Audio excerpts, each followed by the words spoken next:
So guys, welcome back to the studio. We are truly privileged to have Vicki Sullivan with us. She is from Australia. She's a painter. I met her when we were both studying in Italy, in Florence. So, thank you, Vicki. Thank you for having me, Alvin. It's a real pleasure to be here visiting you and seeing your beautiful space. Vicki does really lovely figurative work and portraits. If you've not seen her work, I'm gonna flash through some of her paintings that she has done, and we're gonna ask her a few questions about her journey in art to inspire you guys out there. So Vicki, how long have you been doing this? Well, I've been drawing and painting since I was a tiny little girl, and I did go to art school in Australia, but traditional painting was not encouraged at all. In fact, it was probably discouraged. So I didn't really get the training that I was looking for until I was much older. And so I've really been only concentrating for about the last, maybe about 15, probably really, since I was able to get the teaching that I was looking for. Yeah. And so where do you paint from? Where do you reside and paint from now? I live in Rye on the Mornington Peninsula down below Melbourne, and I have a studio there, and it's lovely, and I spend nearly every day in there painting away, and at the end of every day I go for a walk on the beach for an hour, and that kind of is a really nice way to finish the day, and just ground myself a little bit and get some exercise, because if you're standing around painting you don't really get a lot of exercise, so that's nice to do. Yeah. We do pace ourselves back and forth. We do go backwards and forwards, true. Okay, you talk about your studio. How important is it for an artist to have his or her own studio? It took me a while to get mine here in Singapore.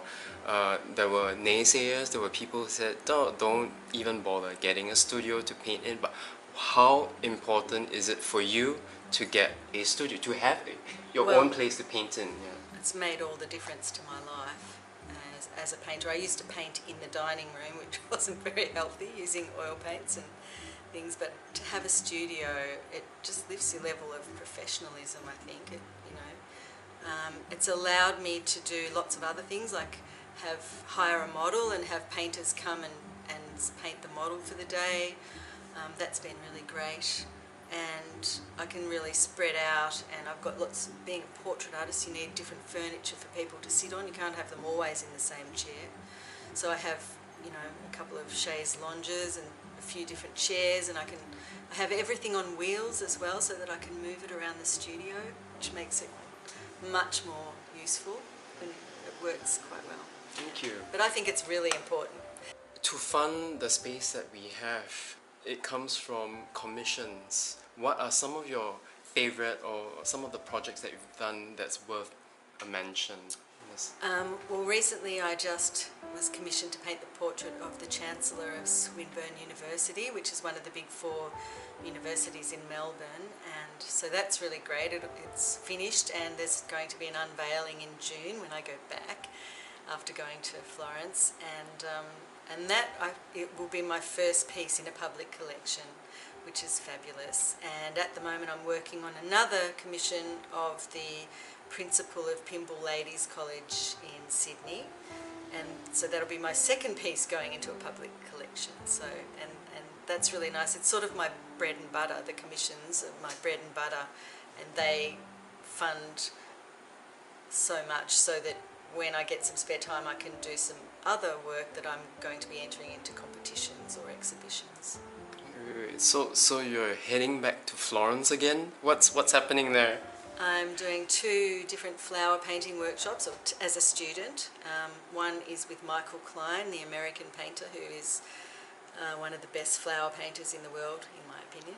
And I've been wanting to do a workshop with him for years.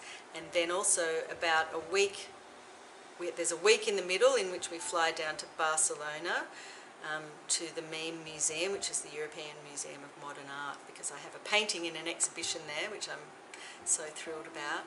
And then we fly back to Florence, and then I start another workshop with another amazing American painter called Daniel J. Keyes, whose work is incredible, and he's a great flower painter too. So by the time I get home, when spring comes, I better be doing a better job with my flower painting.